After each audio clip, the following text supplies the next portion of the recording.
freedom of speech, fundamental rights, freedom of conscience, academic freedom, freedom of press, and the right to listen. You're listening to So to Speak, the free speech podcast, brought to you by FIRE, the Foundation for Individual Rights in Education. Okay, welcome back to So to Speak, the free speech podcast, where every other week we take an uncensored look at the world of free expression through personal stories and candid conversations. I am your host, as always, Nico Perino, and this week we're speaking with Techdirt founder and editor Mike Masnick. Techdirt is a group blog that covers technology and its intersection with government policy, consumer rights, and civil liberties, including the freedom of speech. Indeed, if you visit techdirt.com, you will notice that free speech is its own menu item at the top of the website. Techdirt has developed a reputation of sorts as a go-to source for news and analysis about the free speech implications of modern technology and for modern tech companies. That focus on free speech stems in no small part to Mike Masnick. Mike founded Techdirt in 1997, and since then, he has authored nearly 50,000 blog posts.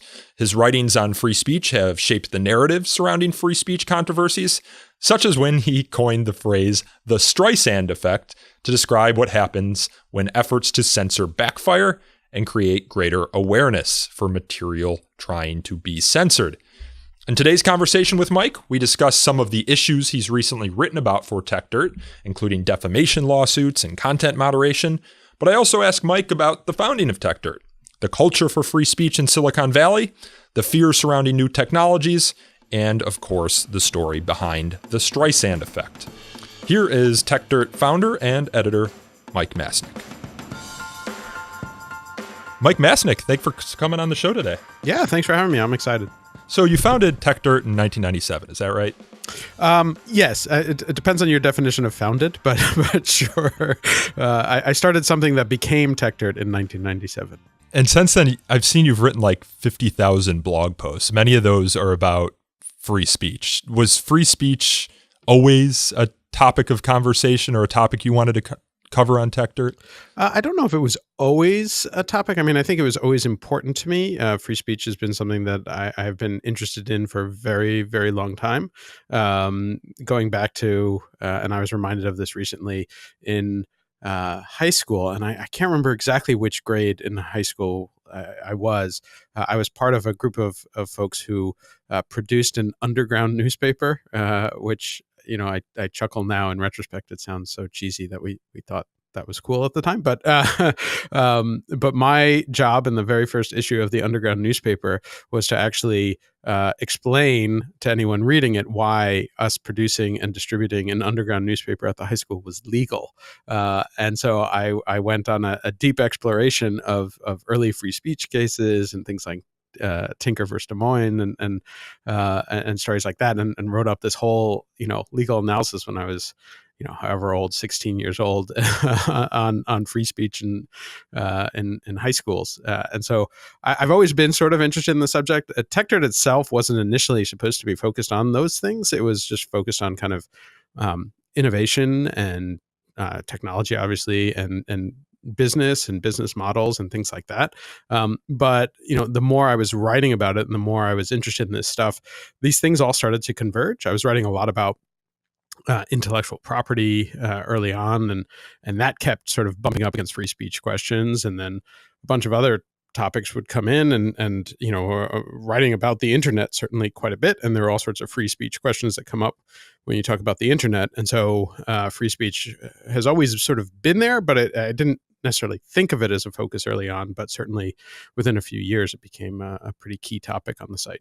Yeah, now if you go to techdirt.com, free speech is one of the 5 tabs at the top of the website. Yeah. Well, it's one that certainly has become a central theme, and I think really important. I think it touches on all of the other stuff that we talk about. And you know, I've explained this before to people that I think that, you know, what really drives me at a core is sort of interest in innovation, but I actually think free speech and innovation tie together, and they're really, really important, and that you don't get the same kinds of innovation without free speech as you do with, and they sort of go together in the other way too, where I think innovation helps create opportunities for there to be more expression and more speech as well. Well, you'd think in Silicon Valley, where innovation is so important, that you'd also have strong support for free speech principles. Is that something you find? Because those of us who live on the East Coast, we think of Silicon Valley as being maybe more progressive than Middle America or the East Coast, and consonant with that is, the progressive or skepticism of free speech that we've seen on display recently, especially on college campuses. Yeah, I don't know if I would say that's true. I mean, I you're talking about many millions of people, and so obviously lots of people have very different viewpoints and different stances on things. It's funny, Silicon Valley. It is, I think, a little hard to classify. It certainly votes progressive Democratic candidates usually, but also we have a very sort of strong, what people refer to as libertarian streak in terms of how people view things. And so I think Silicon Valley is actually pretty strongly, free speech focused. But again, we're talking about a huge generalization. But you look at the companies and sort of where they came from, and the people who work at these companies who are making some of these decisions really are steeped in sort of historical free speech principles, or you have people who there's a lot of people I know who work at tech companies who came out of the ACLU, for example, and have very strong free speech principles and bring that into the companies that they work for, and so I mean the now it's sort of joked about, but the line that Twitter is the free speech wing of the free speech party. I was just going to bring that up. That's a very real feeling out here, and I think a lot of people do believe very strongly in free speech from just as a concept. Yeah, well, I think one of the things that they see is the issues that Twitter and Facebook and YouTube have had with content moderation and choosing what is allowed and what is not allowed on the platform. And the focus is on what is not allowed on the platform, which is characterized as a form of censorship. And I guess you could probably describe it that way.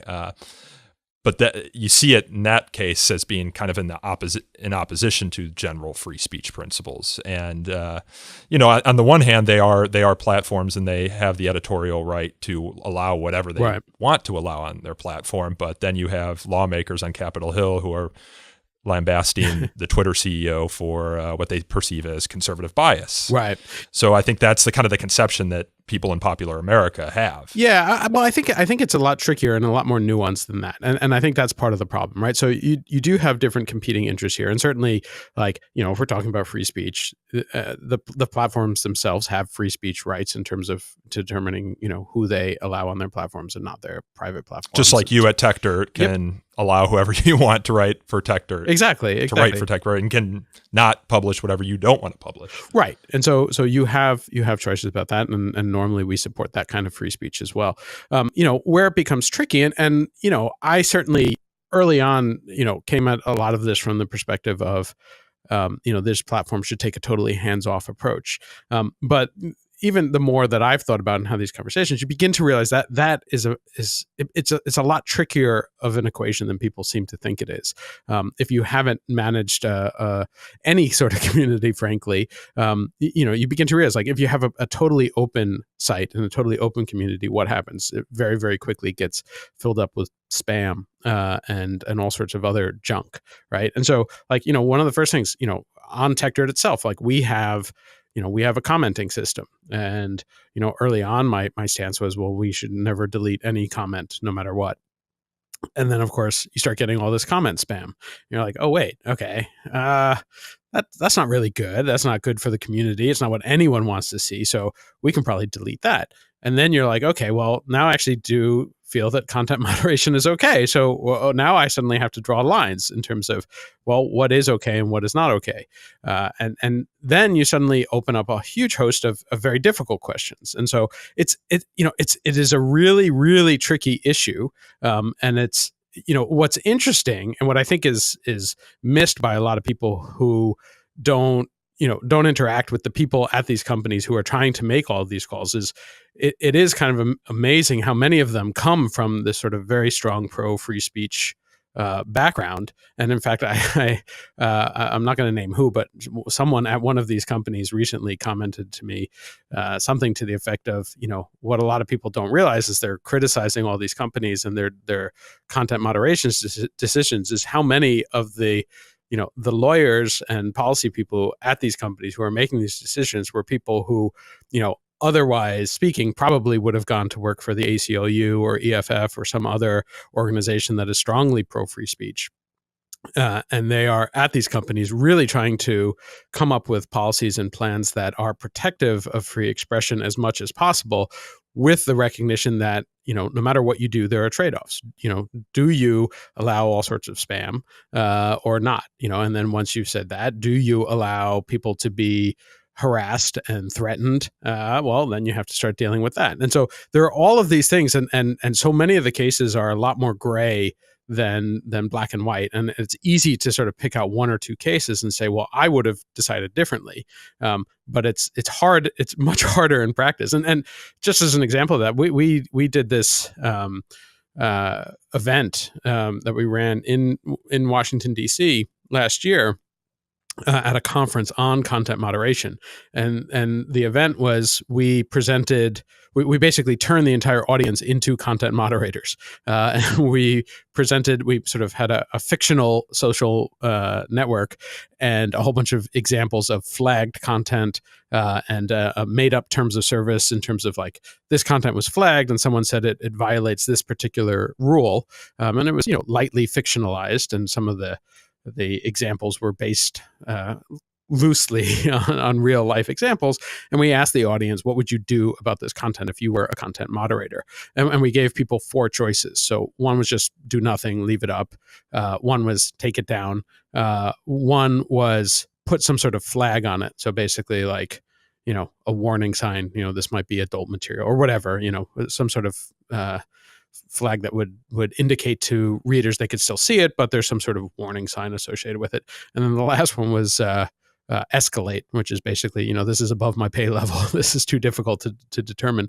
And we went through 8 different examples. And what was amazing was, out of an audience of about 100 people took part in the system. We just had them vote on their mobile phones. Was that with every single example, at least someone in the audience chose each of the 4 different options.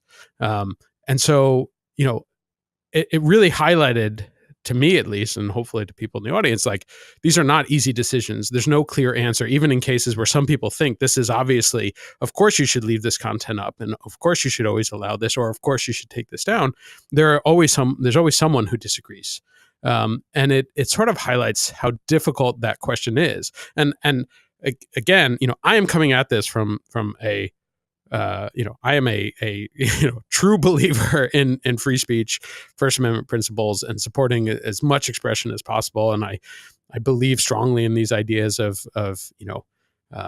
free speech and the market of ideas. And if someone is spouting something stupid, the best way to deal with it is more speech and things like that. But I also recognize that there are real challenges to managing content on a platform and keeping that platform, viable as a platform for people to use. And so it creates really, really difficult choices. And so I know the sort of public perception that's out there, but I think it's important to sort of push back a little bit on the idea that these companies are out there censoring people. I think they're making very difficult decisions, often trying to think through all the options. I think they could do a lot better job with transparency about how they're making these decisions. I think they could do a lot better job of having a clear due process and appeals process for how this stuff works. I think they could do a much better job of clarifying what the rules are in situations in which there may be problems. But contrary to the belief that's out there, these are not people who are going to work and saying, who can we censor today? I think it's very much the reverse of that. Well, I think they're going to work and trying to run a business. This isn't the town square. This isn't run by the government. I remember when MySpace first came out, and I was, kind of taken aback, maybe not taken aback because there was nothing to compare it to, but I was amazed by how much you could manipulate your profile. on MySpace. Like if you knew a little bit of HTML, you could make the background black. You could put a strobe light in there if you want. You could have memes up and down, and it would take a minute to load the entire page. And for me, after a while, it just seemed to get annoying, and I didn't really want to use the platform anymore.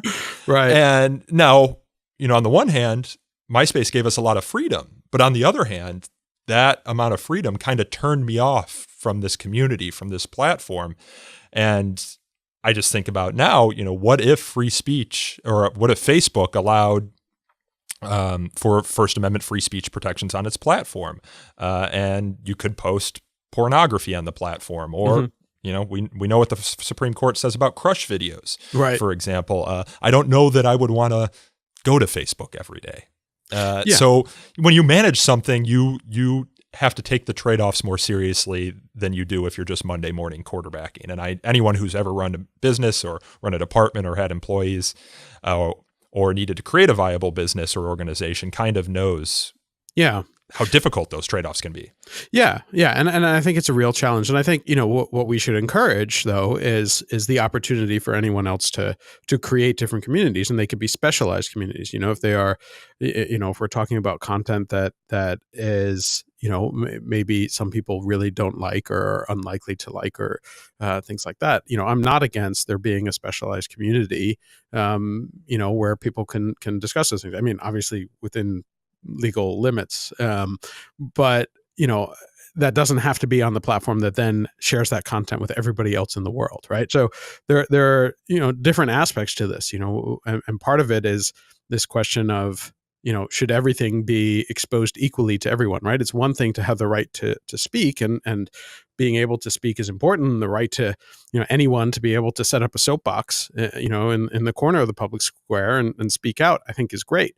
But that doesn't mean everyone should be forced to stand next to the soapbox and listen to someone with a bunch of crazy ideas, right? I mean, if you want to be able to walk away from them, you should be able to walk away from them. And the way social media is set up these days, it's sometimes tricky to actually do that. And so that's part of what plays into this as well. Yeah, well, I think one of the issues that places like Facebook and Twitter have is that on the one hand, they're saying they aren't the town square, but then in reaction to some of the meddling from foreign actors that we've seen, they're kind of recognizing that they are, and they have a lot of power in the political discourse and are implementing policies that are reflective of this new view of themselves as the town square. So it becomes harder to make that we're not a town square, we're not the megaphone for democracy argument that you would like to make if you are moderating content when you kind of need that justification to do what they're doing in police. Sure. I mean,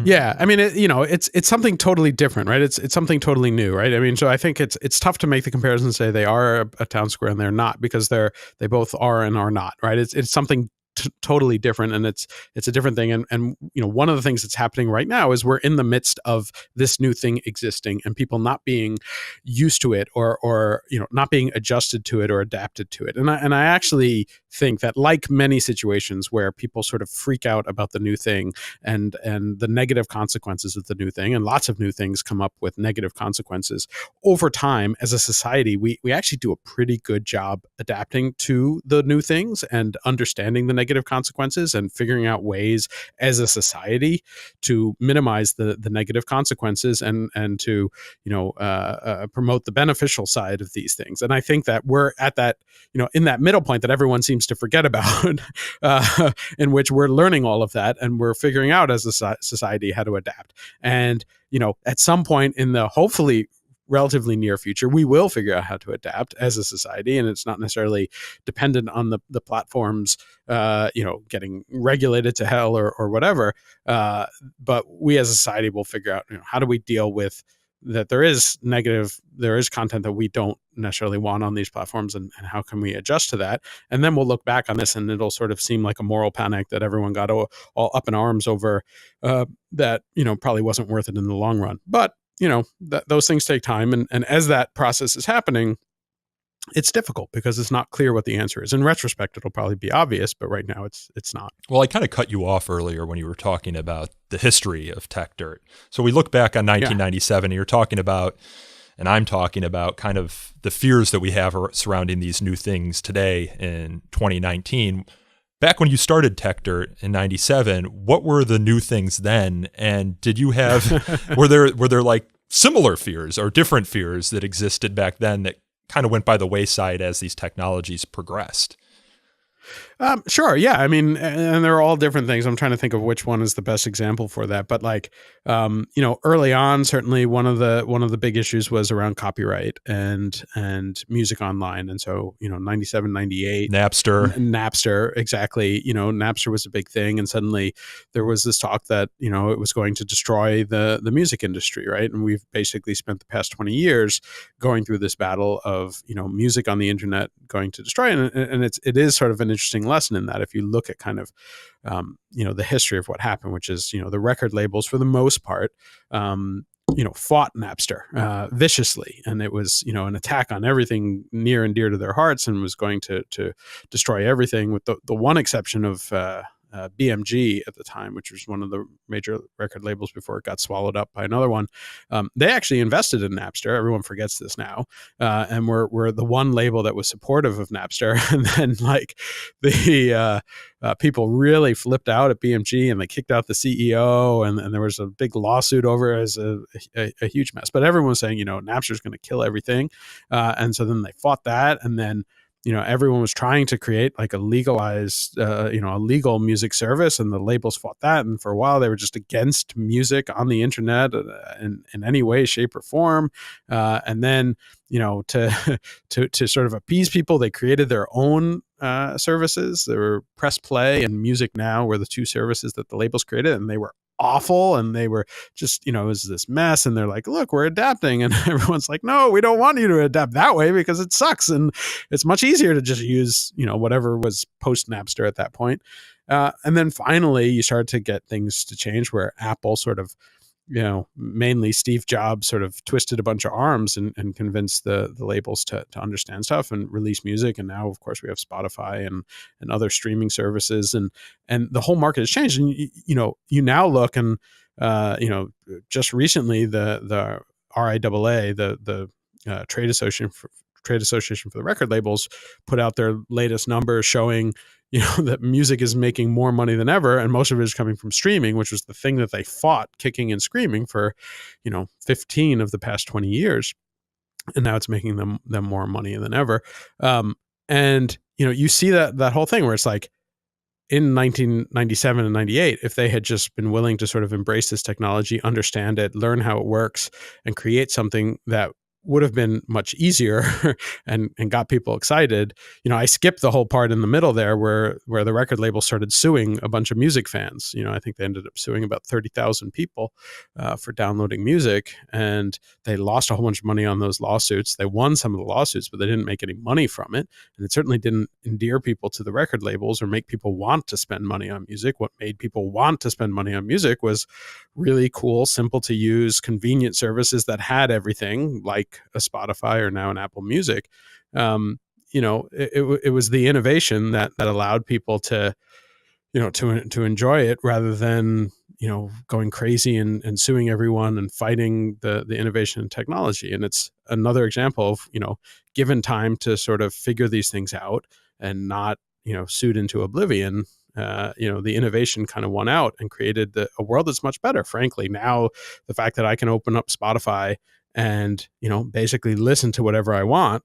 I might have some nostalgic regret for not being able to go to a record store and search through the different stacks to find that one CD I've been dying for, and couldn't find anywhere else, which has sort of a fun element to it. But it's from a general perspective, the ability to open up an app and pull up whatever song I want that's ever been created in the world, for the most part, like that is pretty amazing, and is a great experience overall. And so, the more that we allow the innovation to occur, the more we create these amazing situations. But one thing that we see is that innovation upsets a lot of apple carts, and a lot of people get upset and people freak out, and they come up with all sorts of stories about how the industry is going to die, or this is going to create all sorts of other problems, and everyone focuses on the negative and the negative consequences of this innovation, and they fail to recognize the potential opportunities and new things that might result from it. Well, I recall in the 90s, there was just kind of a general debate about the internet too, with the passage of the Communications Decency Act. Yeah. And I was listening to a speech that Nadine Strawson, who was the former president of the ACLU in the 90s, was giving. She was giving it at the Newseum.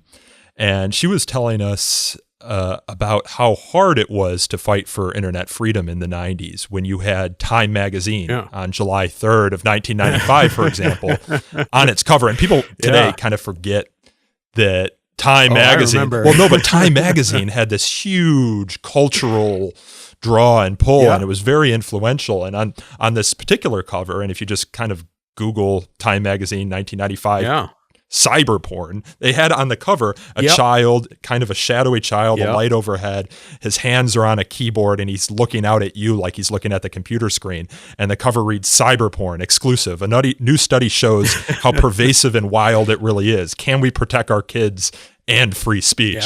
And then in 1999, they had another cover, growing up online. Today's kids dwell in a world of computers and video games. Here's how parents can help them make the right choices. So there was just this fear of the internet in general. And one can imagine a world were it not for these internet freedom activists, in which the internet would be very different today. It would be a very different medium. And me, as I'm 29 years old, I'm relatively young, I don't remember these debates, seeing these conversations and seeing these covers, thinking, holy cow, were they wrong? Was the scaremongering wrong? That, I mean, the first one that you talked about, the cyber porn one, the new report, which is sometimes referred to as the RIM report, was it was completely bogus, right? I mean, what came out later was that the report was a joke. I forget. There were all sorts of problems with the methodology. It was not a peer-reviewed report. It was just this. It was basically like this random, project by someone who was, I forget the exact details, but basically the entire report was debunked, and yet it was a cover story in Time magazine that drove a lot of the debate that helped bring about the original Communications Decency Act, which, the history there, if you don't know, it was like the entire Communications Decency Act was basically just this pure censorship bill. I mean, it was basically saying that every internet service provider had to, stop any porn from appearing on the internet. And that got thrown out as being completely unconstitutional. There was a whole legal dispute over it. And the only part of the Communications Decency Act that survived was Section 230 of the CDA, which is now, being fought over. But that was the part that created protections for platforms, basically saying if somebody uploads some illegal material, then it's not the liability of the platform, it's the liability of whoever uploaded it, which is a really important setup for protecting free speech, right? I mean, so like that section of CDA, the only part that survived the constitutional challenge, came about because of an important lawsuit, which was this Stratton Oakmont versus Prodigy. Stratton Oakmont was this firm which, many years later was immortalized in the Wolf of Wall Street movie about it being this sort of, boiler room scam operation. And back in the 90s on a Prodigy message board, someone had expressed an opinion about Stratton Oakmont that was very negative. And I forget even what the messages were. But the firm, which again did later turn out to be kind of scammy and people went to jail and there's the whole movie about it, but they sued Prodigy, the message board operator, for these messages that were critical of Stratton Oakmont. And the court in New York sided with Stratton Oakmont with the very somewhat bizarre reasoning that because Prodigy did some moderation, this gets back to the content moderation question, because they did some moderation on their message boards, that meant they were accepting liability for anything that they left up. They're basically saying, if you moderate, then you are accepting responsibility. And so if you miss something that is, say, defamatory, then you are now responsible for it and you can be legally liable for it. And that's crazy when you think about it from any perspective, anyone running any site that would allow any user-generated content. I mean, we couldn't have comments under such a setup because we would have to review every comment. If we let through any comment that had defamatory content or something else, then suddenly we would be liable for it. And so unless right, you did no content moderation. So you could either do no content moderation and let that defamatory comment go up with every other defamatory comment.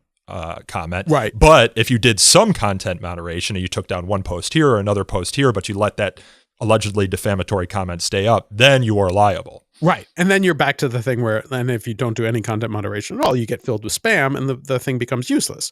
Right. And so, it became this impossible situation. So, people realized, and Congressman Chris Cox was sort of the leader on this, sort of reading about the Stratton Oakmont case, and basically said this will kill the internet, right? I mean, it'll kill the open nature of the internet and the free speech part of the internet. The fact that you can have these forums and you can have message boards and you can have comments and all of that kind of stuff. You need to be able to allow the companies to manage those things without being liable.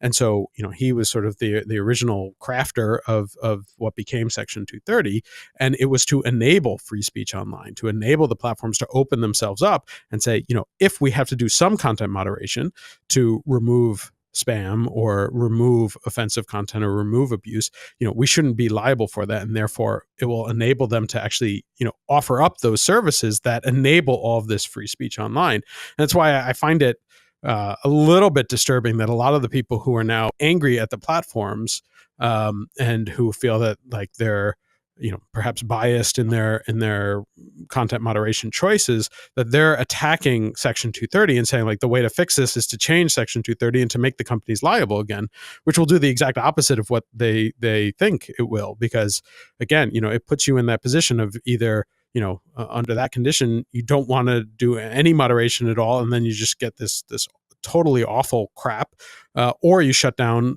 anything that's user generated in the first place, and you take away the places where free speech can thrive. How do these companies deal with content moderation? So they decide they're going to moderate content, but you're talking about Facebook, which has millions, if not billions of users at this point. Presumably there's a lot of spam that's going up. Presumably there's a lot of unsavory or unsympathetic expression that's put up on Facebook. How do you deal with it? I realize there's been some reporting about it. A lot of it's done with AI, but AI is not going to detect satire, for example, or it's not going to be good at detecting satire. So how are these tech companies dealing with that? Yeah, I mean, frankly, a lot of humans are not good at detecting satire either, which is part of the problem. Well, yeah, I mean, if you outsource it abroad, where labor is often cheaper, comedy does not cross borders well. And satire, as a particular brand of comedy, does not cross borders well. So if you have someone, for example, in Australia or India or Pakistan moderating content in the United States, especially comedic content, you can't be confident that they're going to be moderating that content correctly. Yeah, it's tricky. I mean, the answer is frankly that nobody does it well for the most part is part of the problem. But and so there are a number of different issues here. And so part of it is that one, the companies all do it pretty badly. But in the last few years, they've put a lot more focus on this because it's become more and more important for them to figure out. And for the large companies, at least, it is generally this mix of really three things. And most people focus on two of them, but it's really three different things. One is improved, algorithmic monitoring, which is sometimes referred to as AI, which might be generous to describing the tools that are used. The sort of trying to flag content, often, certain dirty words, will put some sort of flag to be reviewed. The second is exactly what you said, a bunch of human beings, often overseas. You mentioned a bunch of countries, but the one that is probably most prominent in this is the Philippines. There's like an entire industry in the Philippines of content moderators who just go into, office buildings in Manila and are constantly clicking on Facebook content and saying allowed, not allowed, allowed, not allowed. But the third element of it is user reporting. A lot of it is if somebody sees some content that they think violates Facebook's rules, they click to report, or Twitter's rules, or YouTube's rules, or whatever, they click a report, and some threshold of clicking leads it to be escalated to a human review or an AI review or some combination thereof. And people review this stuff, and it is, it's still an impossible problem because of all the reasons that you said. Like, AI doesn't determine what is satire or parody or fair use if we're talking about the copyright context. And human beings aren't necessarily so good at that either. And we've had problems with our content being removed a few times. We have, people are trying to take down our content with either DMCA takedowns. Usually these days, people are sending takedown notices to like Google, and we've had people who have been my favorite one, and this happens more often than you would believe, is people who were criminally convicted, often in Europe, who then use some of the laws in Europe to try and remove our articles from Google search, so that people search on their name. The fact that they were convicted of a crime no longer shows up in Google. And what's the vehicle for that? The right to be forgotten? Yeah, it was originally, there was a ruling about this concept of the right to be forgotten, and then it was sort of made more official in the GDPR, which is the General Data Protection Regulation in Europe, which went into effect last May of 2018. And again, like, there are ideas here that make sense, and again, it was sort of a response to big companies not necessarily doing a very good job of respecting people's privacy and how your data was used, right? And so that is potentially a problem, and you can see why people are annoyed by that. But the rules that Europe set in place were, well-meaning, and people were thinking, like, how can we, give more control to end users of their data, which is something I support and I think is good. But it included this right to be forgotten, and the concept, again, like, from a 10,000 foot view, it sounds like it makes sense. So it says, like, if there's a company that has private data on you, you are allowed to request access to that data to see what data they hold on you, and you can request that they forget it. And in the setup of, say, a data broker that is collecting all sorts of information about you, you can understand why that might make sense. You don't want some company that has collected all different things about, like, all of your historical purchases, and they're building a profile on you. You want to be able to allow individuals maybe to go in and say, I don't want you to make this profile of me that's creepy and scary, and so I want to be able to ask you to delete it. But it's been interpreted in a way that includes, like, the data that Google collects on you in order to return results about you on a search. So if I search on your name and you committed a crime, I kind of feel like it should be, one of the things that turns up would be articles about the fact that you were committed, you committed a crime and were convicted of it. That feels like supportive of free speech. But under the GDPR, it's sort of been determined that, there is, like, this sort of newsworthy relevance exception, but is not very clear and not well enforced. And to avoid facing huge fines, it appears that Google is pretty quick to remove things. We have one case where we had written about someone using this process to get an article from the New York Times removed about the fact that he was convicted of a crime. And then we wrote about that, and then that person appears to have sent a right to be forgotten request to Google to remove our article about that. And then we wrote another article that didn't even mention the guy's crime, because we could say, okay, if you argue, and I find this silly, but if you argue that, the guy did his time, the fact that he committed a crime 12, 15 years ago, that should be forgotten. Like, our article about the fact that he's using this GDPR process to delete an article about his crime, that's something new. That's something that's newsworthy. That should be allowed. But no, like, Google took that out of the index also. And then so we wrote another article about it, and that one went. And so we've gotten this process where, like, every few months, this guy sends another right to be forgotten request. Google removes our old stories about him. And then we feel like we need to write a new one talking about him abusing this process. And it's this weird sort of cat and mouse situation. But you have this. Well, that's the big threat to democracy, right? I mean, this idea that you need to use a specific example to talk about the excesses of this law, but you can't even use that example to talk about the excesses of that law. So you can never talk about the excesses of the law except in the abstract, which anyone who's ever written an article knows doesn't play well on the internet and doesn't resonate with people the same way that an example does or a real story does. Exactly. And like, to be clear, like I am sympathetic to the story of, someone maybe messed up, right? You as like a kid, you committed a crime and, you were convicted and you did your time, and you don't want that following you around the rest of your life. Like I understand that, and I am sympathetic to that. But the idea that you can just delete that history from the world feels a little bit like we're going too far, Yeah, it feels like dropping things down the memory hole. Yeah. I mean, most people who commit a crime, especially violent crimes, those things are newsworthy. Yeah.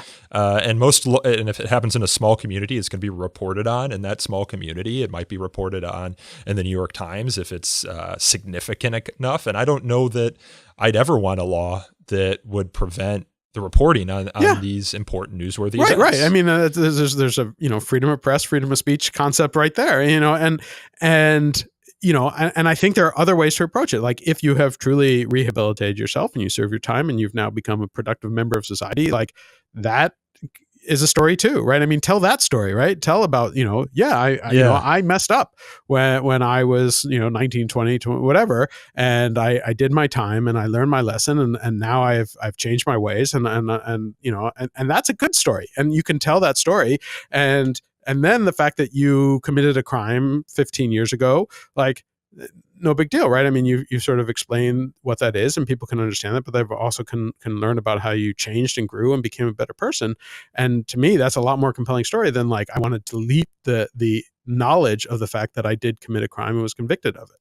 Yeah, the idea that because you've served your time, you could go back into the New York Times' archives and delete any story written about you seems like it doesn't pass the free society test for I'm me. completely with you. It's a very European notion. I mean, the U.S. doesn't have that, though. There have been, some people have talked about, adding that here, and there are currently debates about, privacy regulations in the U.S. and sometimes are referred to as a American GDPR, and here in California we have this slightly crazy privacy law that has been passed, and there it was sort of written and passed in like 2 weeks. It was this sort of crazy situation that has all these problematic elements to it, and there's an effort to create a US based one that would preempt the California one, and those have problems with them.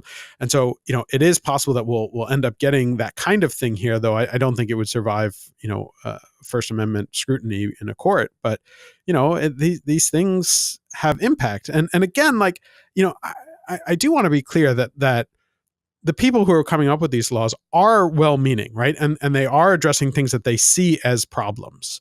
And there is this element that some people have that the people passing these laws or making these decisions are, just outright evil and, just trying to crack down on free speech in every way possible.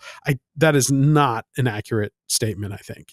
I think it's... Well, I mean, how many laws are ever passed with bad intentions? I imagine some, but most acts of censorship are done because they're weighing things in the balance and they come out on the side that is not the free speech side. So when we look at speech codes on college campuses and they write overbroad and invasive and restrictive internet usage policies, they're not doing so because they want to be the censor. They're doing so because they're looking for some narrow way to prevent one thing that happened before perhaps from happening again.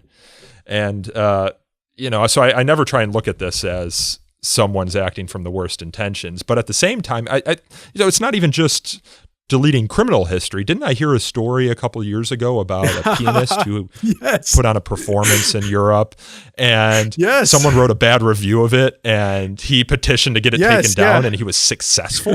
So now are we talking about bad reviews can be deleted from the internet because it might compromise your ability to earn money as a pianist moving forward? And I wrote about that, but I'm forgetting who exactly it was, but I do remember writing about that case where he was very angry about this negative review and used use the right to be forgotten to get it deleted. And, and you just get more and more of those cases where, and this is something that I have to sort of, tell people over and over again, is like, if you do provide a tool like that is designed to be used to take down bad content, however you want to define bad, and I recognize it's a loaded term and everything like that, like it will be used and abused, to take down content that people want. We see this in countries all over the world that are now passing, like what they refer to as cybersecurity laws or, hate speech laws that are almost always used to like stop critics of the government or,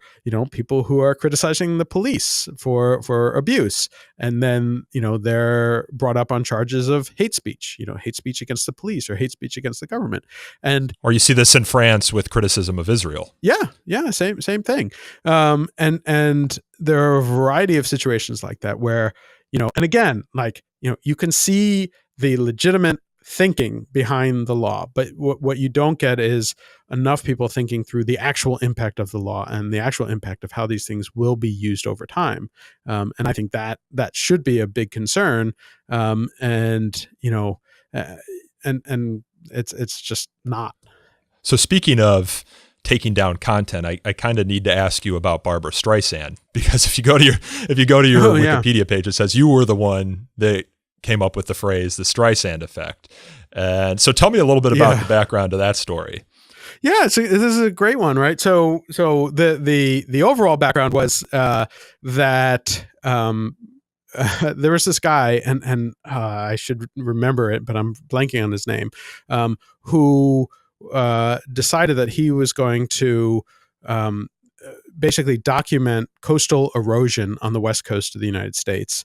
And he had rented or borrowed a helicopter or something and basically flew up and down the entire west coast of the United States and was taking photographs and wanted to photograph literally the entire coast from, the southern part of California up to the northern part of Washington, and then put them all online. And you could go along, and this is in the early 2000s, I want to say, I forget the exact date, and still very early on in the web history. It was not a particularly user-friendly website. It was not like anything that you would see today. It was just sort of static images, and it was sort of difficult to go from one to the next and everything like that.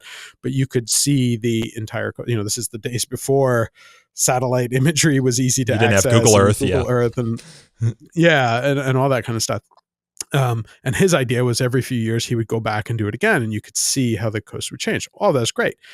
But it turns out that Barbara Streisand has a, coastal mansion somewhere in Southern California, and somehow, heard about this site, and either her or more likely her lawyers realized that one of the images included an aerial shot of Barbara Streisand's mansion on the coast, and decided that this was somehow illegal and sued the photographer.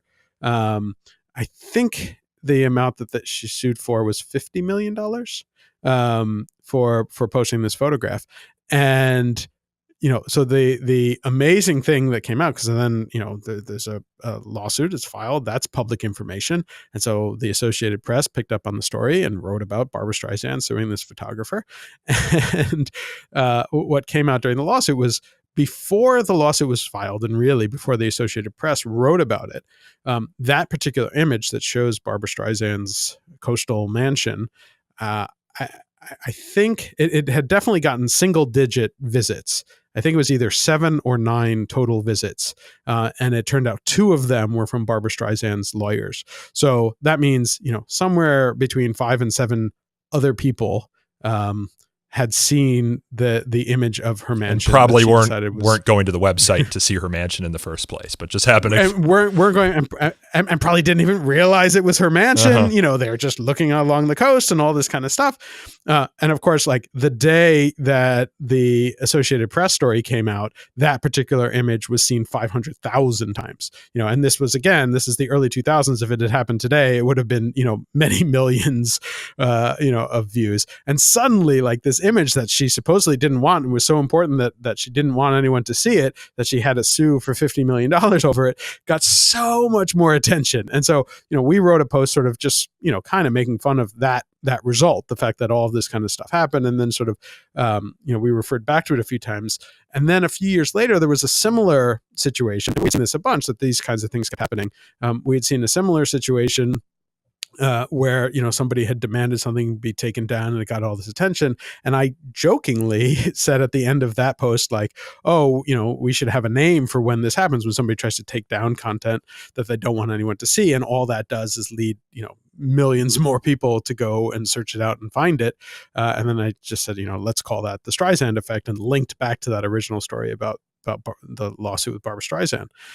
And somehow, and to this day, I still have no idea how that caught on. And I don't know why, and I don't know how. I had mentioned it a few times on Techdirt, and we were and still are, not a huge site. We have a decent following, but I wouldn't say we're particularly large. And actually, at the time we wrote that, we were even much smaller than we are today. And I probably mentioned it a few more times. A couple other people mentioned it. And then a few years later, suddenly it got mentioned in, I think, Forbes magazine, and that picked it up. And then NPR's Morning Edition did a story about it, and had me on the radio. And then suddenly it was everywhere, and the Streisand Effect just became this thing that now is sort of well known in popular culture, which I still don't fully understand how, but I think it's a really useful concept to understand when you're talking about free speech and trying to suppress speech. And I think that now there are at least some lawyers who recognize that trying to suppress certain types of speech will only lead to it getting more attention, and they maybe think twice about sending the completely ridiculous threat letters that used to be much more common. Well, we at Fire use the Streisand Effect in describing the downsides of censorship all the time. And we used it even before I was aware that it was you and Techdirt who helped coin it. All you need to do is, you see this in almost every free speech controversy, going back to the Skokie controversy that the ACLU got involved in 1977. Frank Collin, leader of the National Socialist Party of America, was kind of an unknown figure. He had about 10 people that were part of his party in the south side of Chicago. And then they decided to try and branch out into the other suburbs surrounding Chicago, because they had been denied the right to march in Marquette Park, which was right next to their headquarters by the city of Chicago. So they decided they're going to write 12 letters to these suburbs surrounding by Chicago. 11 of them ignored them. But Skokie reacted like a bull to a red flag, and then passed all these ordinances to censor them. And before you know it, the president of the United States, Jimmy Carter, is talking about the Skokie Nazis, and everyone in the United States had probably read about it or seen about it on TV. So what could have been just a gang of 12 idiot Nazis marching through the town of Skokie, or demonstrating in the town of Skokie, became this cause that everyone in the country knew about. And I also look at what happened, 2017, when Milo Yiannopoulos tried to speak at the University of California, Berkeley in February. And as many listeners to the show will know, there was protests. There were violent protests. The university ultimately decided to not let him speak because they saw that his safety was in danger, and the safety of the potential audience was in danger. And what happened an hour after they took Milo Yiannopoulos off the stage? His book went to number 1 on Amazon. Right. His book, Dangerous, which was doing pre-sales at that point, became number 1 on Amazon, and he was on Tucker Carlson, all over Fox News that evening. So that just goes to show that whether you are a government censor or would-be heckler looking to censor, it often backfires, and the message you are looking to mute and in fact gets amplified. Yeah. I mean, it's interesting, some people have now said that, like, a lot of people, and Milo may very well be an example of this, have sort of used their own knowledge of the Streisand Effect, basically to their own advantage, right? I mean, you try and do something in the hope that someone freaks out about it and tries to censor it, and then you just turn that into a publicity campaign. I don't know if that's necessarily true in this case, but certainly there are others who have thought through that process, and there are certain cases where you begin to think, like, some of that may have been done on purpose to just try and get attention and do something to try and get someone to shut you down, just to get more attention to the original thing. Oh yeah, no doubt. I want to move on because I realize we're at 54 minutes already. And I want to talk, perhaps end on defamation lawsuits, because I've been thinking about defamation for a while now. And you recently wrote a post for Techdirt about this person in Canada who is the VP of Finance for the University of Ottawa Students for Free Speech. I think his name is Michele or Michelle or Michael. I don't know exactly how I don't know how to pronounce it. DeFranco. Yes. I think it's Michele. I'm Italian. His last name is Italian, DeFranco. But he filed a defamation lawsuit against someone who had called him a racist, a bigot, a neo-Nazi, a free speech asshole. And he is part of a growing contingent in Canada of what might be described as, quote, free speech activists who are using the very broad defamation laws in that country to go after their critics. Other people who have filed defamation lawsuits include Jordan Peterson, Gavin McInnes, Lindsay Shepard. Here in the United States, you saw Majid Nawaz file a defamation lawsuit against the SPLC.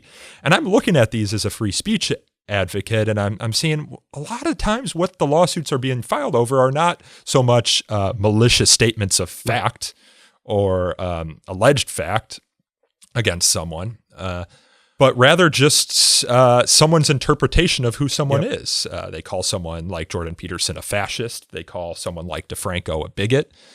And these people rush to the courthouse gates, and I see some of the defense of these lawsuits on Twitter from these people who are filing them. And they say, well, no true free speech advocate would say that, malicious statements that are untrue about someone is protected under the First Amendment or free speech. And I look at this, I'm saying, well, these are just someone's opinion of who you are based on what you've said. And actually, there's a large contingent of free speech activists in the United States, both now and historically, who have looked at these lawsuits askance and seen that they do, in net, more harm to the cause of free speech and free press than they do to the cause that the people filing them seek to defend, which is that false information about people of fact won't get spread. I think of Justice Hugo Black, who was on the Supreme Court, who did not believe in defamation law. Nat Hentoff, one of the staunchest free speech defenders of the last 100 years, did a debate in the 90s in which he argued against defamation law.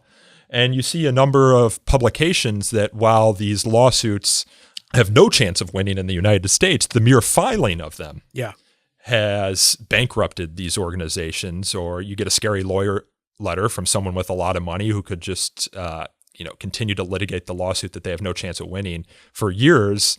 You still have to pay your attorney's fees in defending them.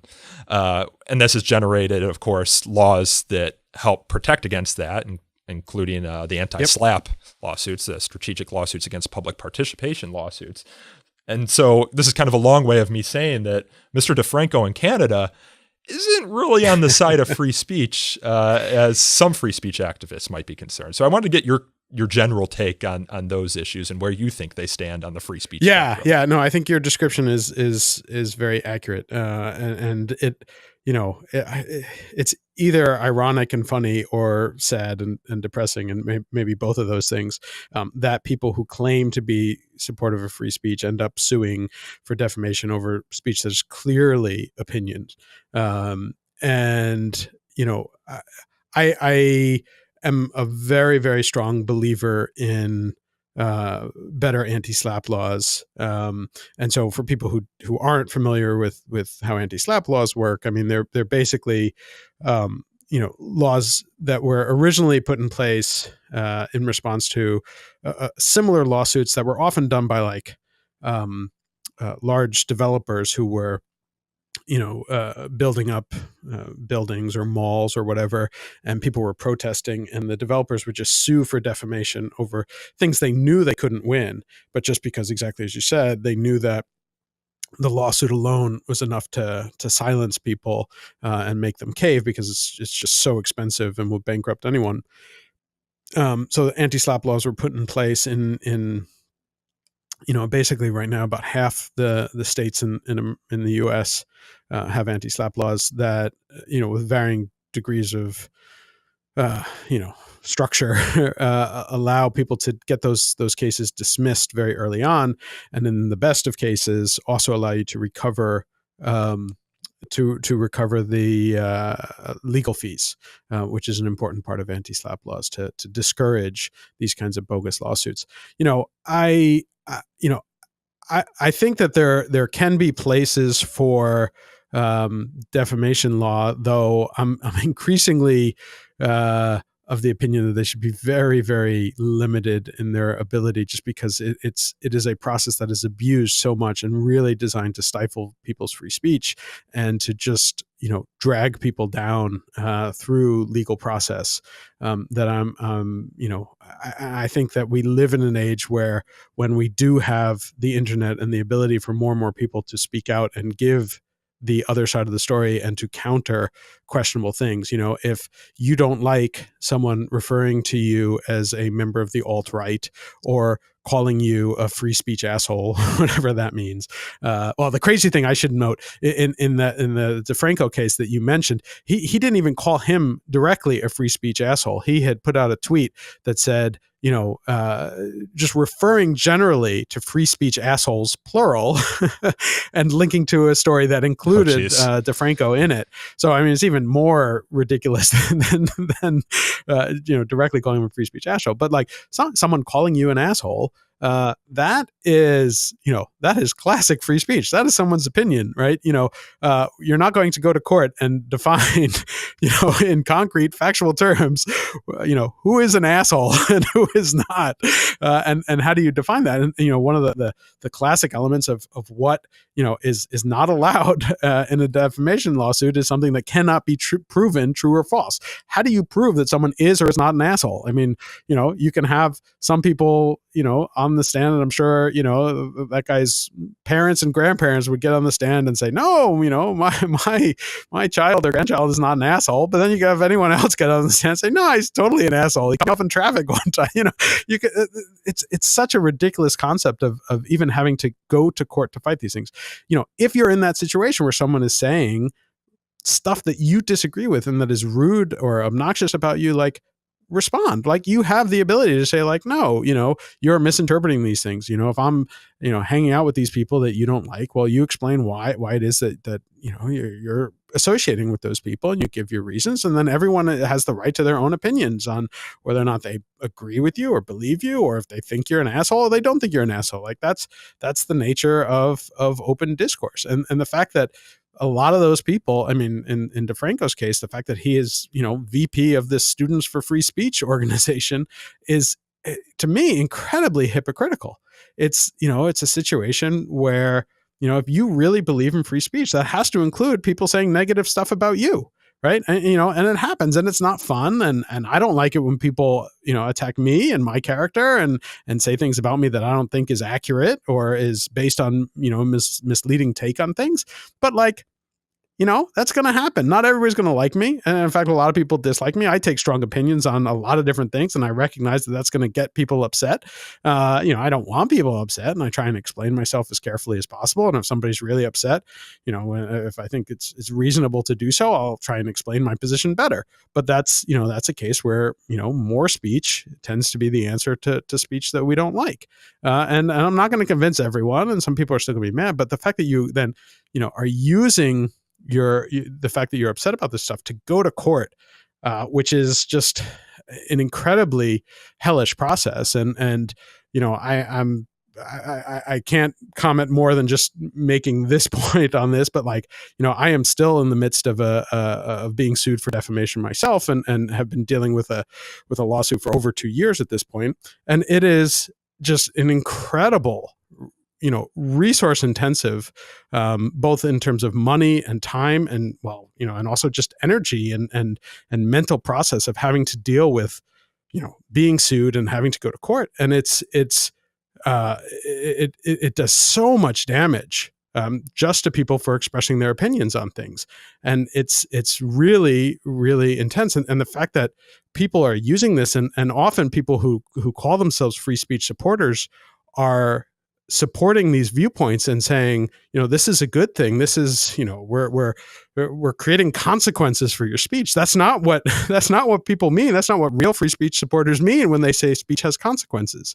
If the consequence is, a questionable lawsuit that is creating all sorts of problems for people just for speaking, and really creating massive chilling effects and silencing people for speaking their opinions, that is not free speech supportive. That is the exact opposite of that. Yeah, and I won't ask you to comment on it because it's active litigation, but for our listeners who are trying to get an idea of what you were talking about or what you've been going through in the past couple of years, there's someone out there who claims that they invented email, and you all at Techdirt have written about that and commented on it. And this alleged inventor of email has not responded kindly to that. But the whole story is online if any of our listeners want to check that out.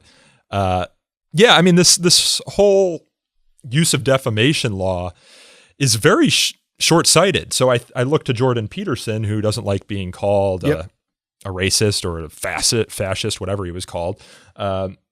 He often uses the phrase neo-Marxist extremist or neo-Marxist ideologue to describe his critics. And now some of them might self-describe as neo-Marxist, but in most cases, Jordan Peterson is using that as a pejorative. And someone who doesn't self-identify as a neo-Marxist ideologue might take offense at that, say it's not true, and use the same defamation laws that Jordan Peterson is using to file a lawsuit against him and embroil him in legal battles for nothing more than what is in effect editorializing on someone's views. You might not like them, but so what? That's what you get in living in democracy. So I'm very skeptical of the use of defamation law as a vehicle to shut up your critics and, quote, get the truth out.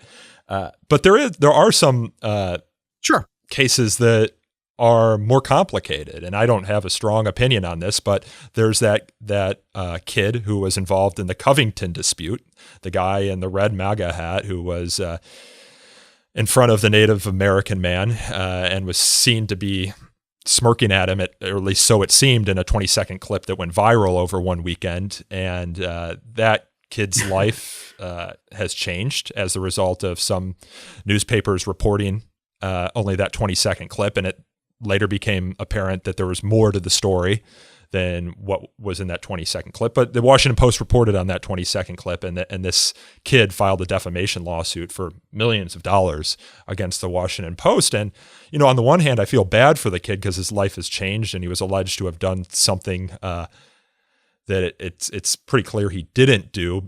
He underwent trial by internet, which is never a fun thing. But at the same time, it was a newsworthy story. It was something that people were talking about on the internet, and the Washington Post was reporting on this newsworthy story. Now, you might say good journalism should have demanded that they find the full video clip of what happened over the course of an hour there on the steps of the Lincoln Memorial. But we live in a 24-hour news cycle, and people are going to the Washington Post to find information 10 seconds, if not 10 minutes after something happened. So you as an editor have to weigh those things. It's, well, do we talk about what the internet's talking about and assume that the internet is right, or do we wait 24 hours until we can find that longer video and get more context to the story? I mean, there are serious consequences there for both the Washington Post and how we depend on it as a news reporting outlet, but also for the person that's being reported on, the student who looks to have done a very stupid thing in a short 20-second clip, but when you expand it out over the course of an hour, it's less so. Yeah, I mean, so, there are tough situations. It gets tough. I think that the lawsuit that he's filed against the Washington Post has no chance and is going to be dismissed. But I don't either. And it becomes this sort of tricky situation. You look at the specifics of that particular lawsuit, even if you think that the description that originally went around about that young man and everything was inaccurate, which is probably mostly true, though. There's one of these things where a lot of it is in the well, in that moment he could have been mocking the man. I mean, no one knows what was in his head, and that's an interpretation. And do we really want to prevent news outlets from exercising their editorial judgment and interpreting that moment? I mean, does every interpretation of the news have to happen over the full context of time? I'm not so sure it does. Right. I mean, that's an impossible requirement, first of all. It's like the idea that everyone could figure out everything and understand it all is an impossible requirement. And the other thing is that, you look at exactly what happened in this case, and you could say certainly like the initial descriptions and attacks on his character, whether valid or not, completely did change his life. He was effectively an unknown person, and then became, a very known person in a very short amount of time. And a lot of that coverage was critical and negative, and that could influence someone. But everything that happened after it sort of shows why defamation law is not necessarily the best tool for this, right? You had that full video come out, and you had, like 16 different viewpoints, because of these days everyone is filming everything. And so all of those different viewpoints came out, and there were all of these discussions, and a whole bunch of people who initially said one thing said, wait a second, within about 24 hours, people were saying, oh, I may have been too hasty on this. And there was a big, wide discussion, and it opened up, more discussion and more conversation and more people thinking about these things. And, maybe people were too quick to judge. And that's actually a really good lesson, the lesson that we should encourage people to recognize. Like, sometimes you are too quick to judge. Everyone does that sometimes. And so, but we got that discussion and introspection, and anyone looking at it, now recognizes, they may still have an opinion. They may still think that the kid was being a jerk, and that's a valid opinion to have. Or people could say that everyone else misrepresented the situation. The kid is vindicated, and that's a valid opinion to have, but the internet sort of took care of the situation, right? The supposed harm on him, was minimized within a few days, in terms of the ability of other people to present the other side, and for him to speak out and present his opinions, and for everyone else to opine on it. That opened up this interesting discussion. And you can say that his reputation was harmed, but that depends on, for a lot of people, it wasn't. A lot of people, this kid is now considered, like something of a hero for standing up for his rights. And so, that's the kind of thing that I think we should encourage. The fact that, different people can express their side of, their side of view. And it's one of the things that the internet has made especially powerful. Historically, if a major newspaper like the Washington Post presented one side of the story, and you were a high school kid that nobody knew of, your side of the story would never have gotten out historically. But now, because you have all these other sources, and you have the ability for the kid to go direct and express his opinion, or to go to other media outlets, or to, use social media or whatever, his side of the story got out very quickly. And then everyone can kind of weigh the different things and come to their own opinion. And that's what's powerful and good about the internet.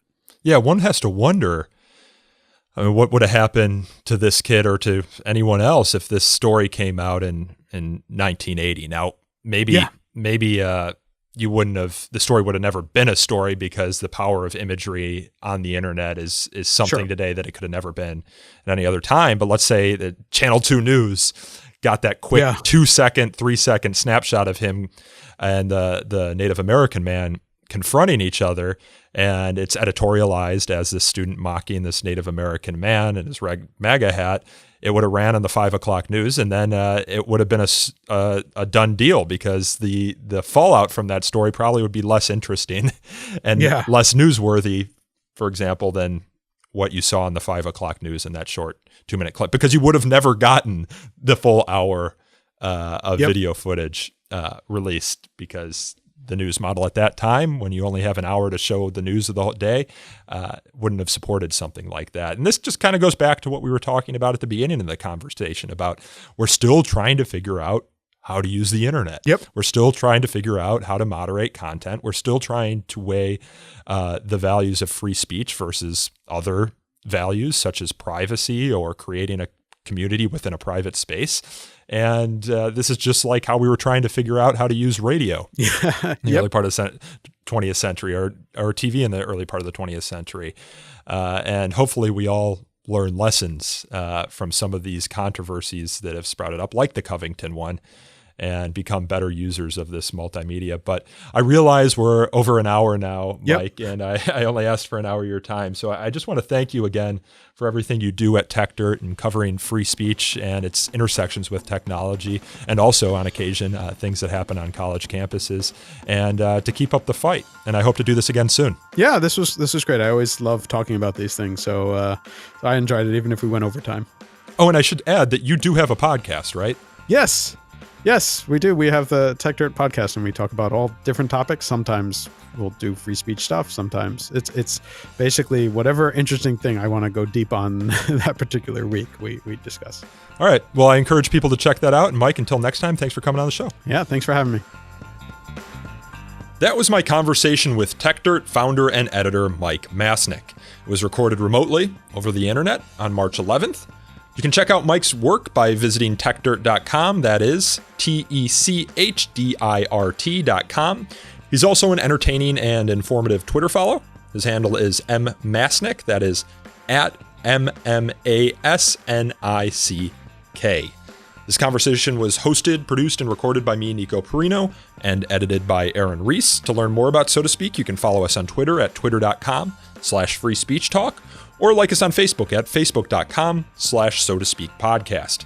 You can also email us feedback at sotospeak@thefire.org, or call in a question for a future show at 215-315-0100. If you enjoyed this episode, as always, please leave us a review on Apple Podcasts or Google Play. Reviews help us attract new listeners to the show. And until next time, thanks again for listening.